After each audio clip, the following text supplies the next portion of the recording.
Welcome back to another video brought to you by your one and only Literary Pharaoh. I know it's been a while since I've done a video, but just do know that I haven't stopped what I've always done. I'm still working out. I'm still watching what I eat. As a matter of fact, I just went to the grocery store, to get some food for my kids. I'm going to make them a little breakfast, and after I make them their little breakfast, I'm going to go on my driveway and work out again. So I'm always active. I'm never going to be the type of person that's going to be taking off my shirt to show my physique and everything like that.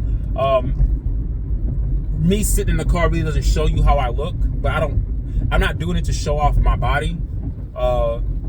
It's not a contest to see who's the most ripped or who's the most muscular. I just think that working out is part of it's a good practice. It's good health. It's no different than somebody choosing to eat healthier. I just think that the working out is just the added layer to your healthy style of living in terms of the aesthetics. It helps you feel good when you eat right and work out, but then you also want to look good. I tell people this all the time, that 80% of your natural look, of your actual results, is based upon your eating habits. You can go to the gym every day. Run every day. There's a small amount of results that you will see until you begin to plateau, and the rest of it is about the eating. All right? So if you're eating sloppy foods, or eating French fries, or eating a bunch of junk foods, or eating a bunch of burgers, or eating a bunch of processed meats, and drinking alcohol, drinking sugary drinks, eating a diet that's replete with sugar and high in sugar, you're gonna work out as hard as you want. That's great, but there's gonna come a time where your results stop, and that's what I mean by plateau. It plateaus, where you never see results again. So 80% of your actual body configuration, or how you look aesthetically, when people look at you in terms of your physique, your muscular striations, all those things, 80% of it, that result, is based upon what you're putting inside your body. We're chemical-based beings. So I'm just saying that to just make you guys understand that I'm not here to tell you to work out so you can have more muscles and look like a fitness model. I'm not saying that. But when you eat better, you have more energy. So if you have more energy, you might as well put that energy into good use. You might as well exercise and use that energy for something that's more constructive, that's going to be conducive to you actually looking good. And so when you eat good, you feel good, you look good, you can't be stopped. Those are the things that I'm very hard on in terms of my emphasis when I'm talking to people. I try to tell people, focus on the things that you can control. So I say all that to say this: there's been a lot going on in social media, in the basketball world. OKC, OKC won the championships, won the NBA championship, the finals, Game 7. We understand how Halliburton got hurt. There are a lot of things going on with the Diddy trial. There's this boxing match coming up with Jake Paul and Jake Paul and Julio Cesar Chavez Jr. I don't really care for Jake Paul's fights. I think that it's a clown show to me. I mean, it's intriguing to a point where I might watch it just because I'm bored, but it's not something that I'm rushing to see. I like to see other boxing matches. The Diddy trial. What can I say? I mean, the guy's going to go to prison, and a lot of people don't think he is. Some people don't think he is. They think that the trial's going to be dropped. They think that Trump is going to pardon him, but the feds played their cards very, very smart, very, very well. They didn't put out everything that they could put out on Puff. They sort of they basically rationed out the amount of indictments that they could, because they didn't want to slam the whole book on Diddy, because they understood that there's a possibility that Trump would pardon him, and that once you pardon a person, you can't retry them for the same thing. That's called double jeopardy. So if Trump does pardon Diddy, which I highly doubt, I'm 90% sure that he won't, but let's say he does, for some strange reason he does, the feds can just come back with other charges. Eventually, there's no way that Diddy walks. And he was given a plea deal. We don't know the details of the plea deal, but he was provided a plea deal. He refused it due to his arrogance. He refused it, and then the other co-conspirators who were part of his, RICO conglomerate. RICO standing for Racketeering, Influencing Crime Organization. Those people that were in his circle, they took a plea, and them taking a plea meant that they had to flip. They had to They had to flip on Diddy and tell the truth, or else they would get prison time. So Diddy is the only one that didn't take a plea. I guess he thought that he would be able to beat the charges. And recently, people are being worked up because they said that the defense, not the defense, but the prosecution, the government, the feds, they dropped some charges. And people are running to YouTube saying, oh my God, they dropped charges. P. Diddy's going to be free. No, the charges that they dropped are just to simplify the case, to simplify the argument at the end. When the prosecution makes their argument and the defense makes their argument, it's going to be clear cut what Puff Daddy, what Diddy is supposed to be indicted on. Because if you convolute the case and you add all the charges, the defense could kind of use that to their advantage to say, hey, they could muddy up the specifics. So what the prosecution has done, what the government has done, they've pretty much shaved down the indictments. Not because they want Diddy to be free. No, it's very smart. It just simplifies the argument for the jurors. All right. Then the judge can explain to them what sex trafficking actually is by the law. They're gonna basically explicitly explain what these charges are, so there's no confusion. Because on the back end, the defense already had it in the back of their heads that they're gonna muddy up the logistics or the specifics of these charges, convolute it, sort of make it confusing to where the jurors are like, well, we can't really charge him for all of this because it's not proven that he did X, Y, Z. So what the feds did, very smart, by thinking ahead, they said, you know what, we're not going to convolute this. We're going to just shave it down, and we're going to just stick to the ones that we know for sure that there's a clear-cut definition, and there's a clear-cut defining in terms of the specifics of what the law says. And I think that's very smart on the prosecution's part. The defense did already have their arguments laid out, but now they probably have to go back to the drawing board because they didn't foresee this happening. So I really think that this was a smart move by the prosecution team. So big kudos to them. But just because you hear them dropping charges does not mean that Diddy is going to have an easier way out or he's going to walk. He's not walking. Believe it or not, guys, these celebrities are not gods. I know you guys think that they are. And I know our justice system at times has proven to be corrupt in a sense that sometimes people are guilty of sin, and sometimes they get off because of some sort of technicality. And there are certain things in the laws that we as public people, we as common day citizens, we don't understand the details of it, and a lot of the times we've given up on the law. And I have too. At some points in my life, I've looked down on justice and always thought to myself that there is no justice. That, if you have money and you can pay enough lawyers to get you off of things, that, the law doesn't apply to the rich folks as it does to the people who are just common like me. But in this Diddy trial, I've seen the overwhelming evidence is too much. And public opinion does matter. The court of public opinion does matter because there are many YouTube channels. Not only YouTube channels, but there are many social media outlets that have been cataloging the case and have been keeping up with the trial day to day and week by week.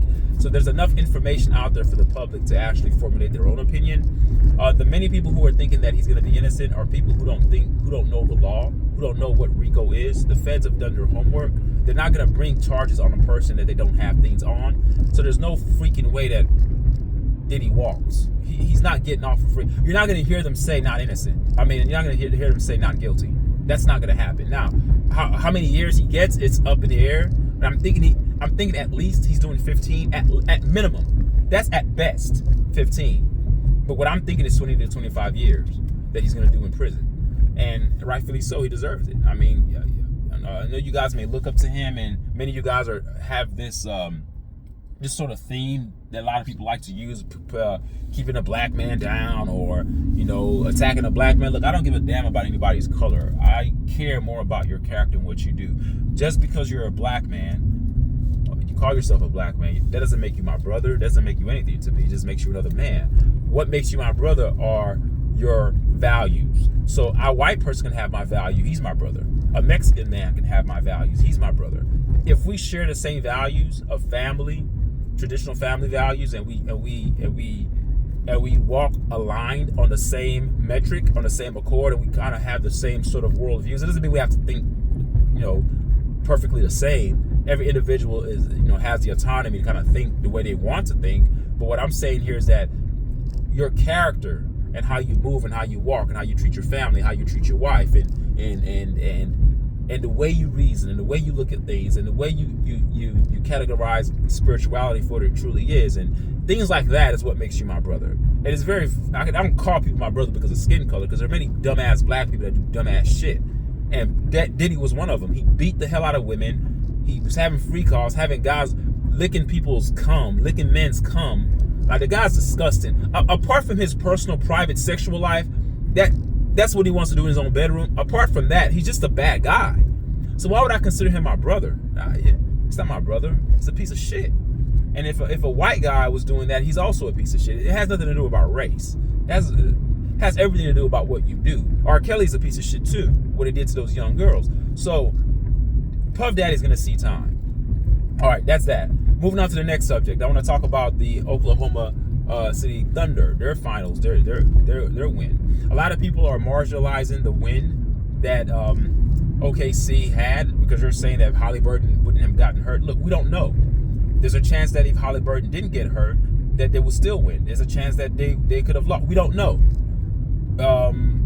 We could also say, I could also make the argument that OKC also had an emotional letdown when they saw Halliburton get hurt. You say, how? How would they have an emotional letdown, a literary pharaoh? If anybody would have an emotional letdown, it would be Indiana, because their star player went down. Yes or no. Let me tell you how psychology works. When your main person goes down, it can rally the troops. It can say, okay, our main person is down, we all need to play harder. I think that's what happened with Indiana. The game is evidence of that. It's empirical evidence. It shows that when Halliburton went down, it seemed like Indiana put up more of a fight, because they knew that they had to. They had no choice. What it looked like to me is that OKC was like, oh, it's going to be easier now because Halliburton's not there. That's the natural human proclivity to lean that way. That's just natural human psychology, that when a star player for the other team goes down, you automatically think that it's going to be easier, because technically it's supposed to be easier, because the number one player for the team that you're playing against, your op, that player has gone down with an injury. Okay, he's gone down with an injury. So I think that there was a letdown by OKC and an uptick by Indiana, which is why Indiana had a 1-point lead at the half. And I think that OKC regrouped, got back to what they normally do, and beat the shit out of Indiana. So you don't know how things would have turned out. Now, if Halliburton played, it would have just been equal, two teams playing hard. We don't know how the outcome would have been. But I know people like to say, well, yeah, he started off, he hit three threes, he would have been hot. Yeah, he started off hitting 3 threes, but he can also went the next 9 shots and missed them. We don't know the future. Just as much as we didn't know that he would come out hitting 3 threes, it's not a foregone conclusion to say that when a guy starts off hot, they're going to remain hot. There are plenty of NBA games that I've watched with my eyes that a guy starts off hot, hitting their first 3 to 4 shots, and then they go cold. That's also possible. So we don't know. So I'm not going to marginalize or discredit the win by the Thunder. But what I do know is that that is a special team. I've never seen a player win the MVP and literally just give his MVP trophy to a teammate. Give it to him. He actually said that it's as much yours as it's mine. We're brothers. We're linked. We're one. SGA is a special... See, how can I explain this? While people come in trying to be the man on the team, to have all the accolades and get all the credit, it's my team kind of thing, I don't think that SGA carries that sort of mantra or that sort of persona. He is more of a person that's like, I just want to win, and whatever it takes. Oh, if it takes another person being great, I don't care. I just want to win. That's what makes him the man. What makes him the man is that he's not forcing himself to be the man. What makes him the man is that he's comfortable enough in his own skin and confident enough in his own abilities and skill sets to know that I do need extra people. The NBA is moving, guys. There's a shift. There's a paradigm shift that's occurring right now in the NBA. Gone are the big 3 days. Gone are the teams that are top heavy and you have a bunch of minuscule, non-effective role players that just sit there that kind of contribute where they can. You now have to have a complete team. Thanks to Indiana and thanks to OKC, they're teaching us that basketball is a team sport. I think that GMs moving forward are going to have to think twice how they configure their basketball teams. I don't think that you can just have guys on the bench that just sit there. Everyone has to be a contributing members because the games are so intense. It's an 82-game season. It's a long season. You got to have multiple facets to your to your attack, to your arsenal, to your offensive arsenal. You can't just have one or two guys that are your main scorers and everybody else chips in where they can. You have to be so much of a complete team that you don't know what guy is going to go off in any game. When you become that unpredictable, you become that much more unstoppable because you're unpredictable. People cannot predict who is going to be the main scorer that day. Of course, you're still going to have your main guys, like, you know, the guys that can get their own shots. But you have to have a talented squad. And everyone has to know their role. Gone are the days where everyone is trying to be the main guy on the team. No, the team is the main thing. You got to have a fist, not a bunch of fingers. If you have individual fingers, you have no fist.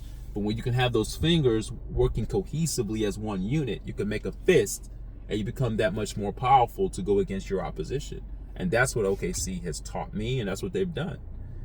If you think that you can just have a top two, a top three, like, you're going to get your ass beat because the season is long. Your star players are going to be worn the hell out. So that's all I wanted to share with you guys today. Quick 16-15 minute video. I don't want to make this video too long. Again, I'm like, right now the weather is nice. I'm gonna make something for my daughter and sons to eat, and then after I do that, I'm gonna go in the driveway and work out. That's what I do. All right, take care, guys. Take care of your health. Remember, your health is your wealth. Until next time, peace.